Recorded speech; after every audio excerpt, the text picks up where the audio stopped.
Good morning. This is a follow-up to yesterday's video where I talked about how I feel worthless, essentially. I feel worthless to society, and that is primarily, connected to my inability to generate an income sufficient enough to significantly participate in material reality. I no longer have hobbies anymore. I no longer, enjoy just not stressing so much about money. And it wasn't always this way, and I don't want that to be the focus of this video, because there are a lot of lessons that can be learned in struggle, and I'm trying to learn them. But some days I fail, like yesterday.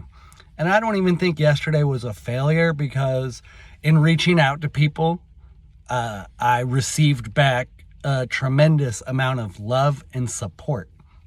And so I feel a lot better, and I feel loved. And it was also really a good exercise to engage in, because it reminded me that I need to be actively looking to move. I need to be actively looking to build community. I don't feel like I can do that here in Seattle. I miss hugs, and I'm not talking about just romantic hugs, although I miss romantic hugs. I just miss hugs in general. I really I can't really remember the last time I had a good hug. And it's really isolating, and it sucks. Hugs are so good for the body. Literally, it releases happy chemicals and stuff. And so I need to find people that I can, call and say, hey, can we just smoke weed and chill and chat and, discuss the origins of the universe? I don't have any of that here in Seattle. I do have a friend that, it's like an internet friend, but I know them from real life, but we don't really interact in person anymore because we live in different places. But, they sent me a reference to a potential room to rent. But in the post for the roommate that they wanted, they were like, ideally they want a raver roommate. And although I enjoy the music and I enjoy the drugs, I don't really enjoy the scene a whole lot. And maybe it's not even the scene so much as I think that there is an MK Ultra connection to the rave community, specifically to distract and socially engineer a particular segment of the population of the generation, my generation, the millennials. And I don't think I could be myself amongst these people. And so while I'm thankful that I have a friend looking out for me, and I'm open-minded, don't get me wrong. Like, I sent them a message and I said, I'm raver adjacent. I'm pretty much just work, smoke weed, chill. I'm going into it open-minded, but not attached to any outcome, because attachment is the root of disappointment, blah, blah, blah. Anyways, regardless, I just wanted to shout out a few people. Stephen and Autumn, thank you very much. Stephen from the BG Cast, if you do not already follow and subscribe to him, I would recommend it highly. Autumn, Autumn's the best. She's beginning to grow her, I hate to use influencer sphere, but because she is an influencer, but a good kind of influencer, trying to raise the spiritual collective. And because that's what spiritual teachers, that's what their goal is. And so influencing is a part of their existence. It's just the current socially engineered influencers have really ruined society. And so the whole concept has been sort of tainted. And yet so many people still strive to do it, myself to some extent, in some degree. But so thank you to them. And then also, Carmine, thank you for your kind words. Mongoose, I don't know if you've ever told me your actual name, but you've just been a consistent commenter and encourager. Thank you very much. I hope life and your travels are treating you well. The official Christian Watson, another, if you don't follow them already, I really recommend you do it. He also reached out. Thank you very much, Christian. I know you're doing the work too. And another reason I'm thankful is that while I have all of these friends, and they're dispersed over the country, it's really cool because they're different types of people. They're eclectic, in their, or diverse, not to like be woke, but it's true. And I don't just mean like on a superficial level. I mean intellectually and spiritually and philosophically.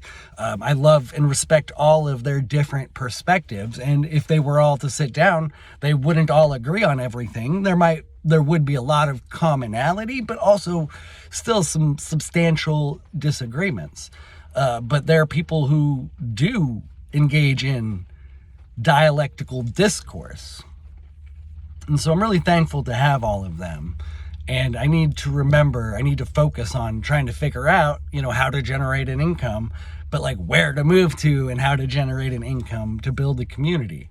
There's so much about the Pacific Northwest that is really fucking awesome.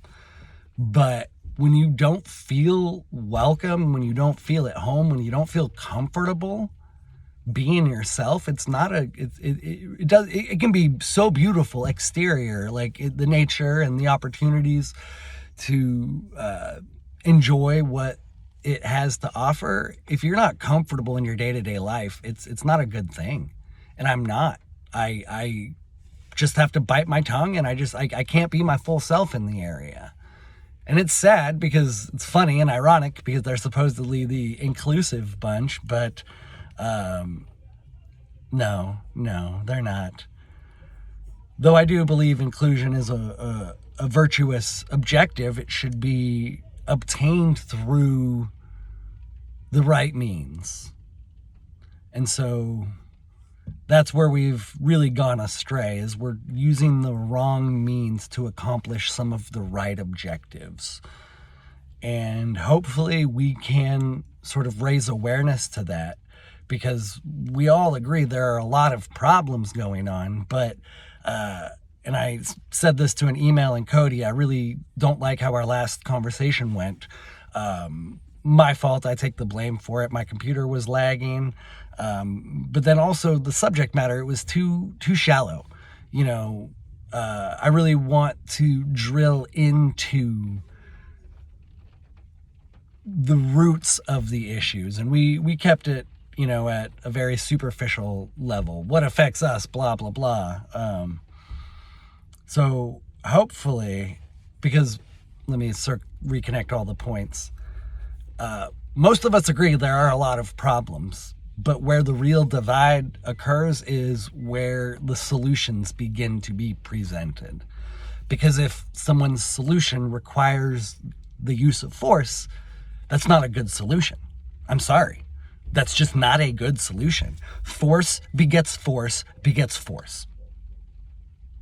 And that is the hardest thing for people to really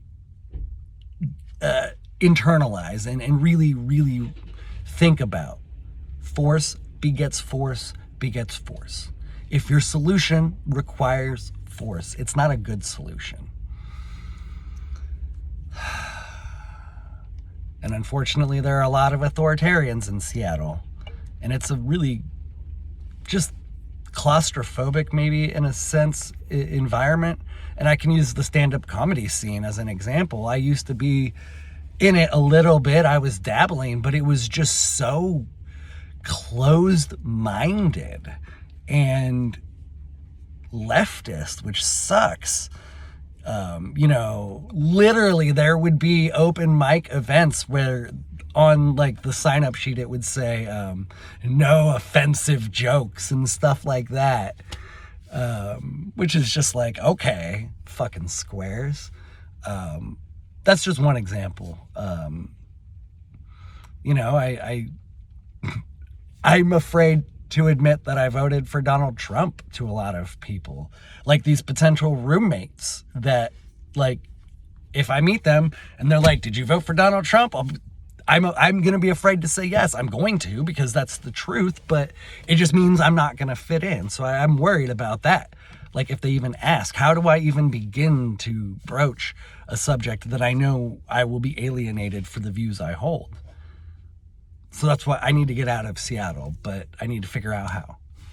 And so when I get really sad, I need to redirect my energy, use some cognitive behavioral therapy, redirection, stop the rumination, identify the struggle of not being where I should be, and then redirect the energy into figuring out how to get where I'm supposed to be. That's what I need to do. I still have no fucking clue, like, what to do or how to get there, but, like, I need to focus on that. I need to get out of here. It sucks, but I have to. I'll come back in vacation. Anyways, that's enough rambling for now. Thank you very much, everyone, for your love and support. We're going to do this. We're going to do this. I believe in you.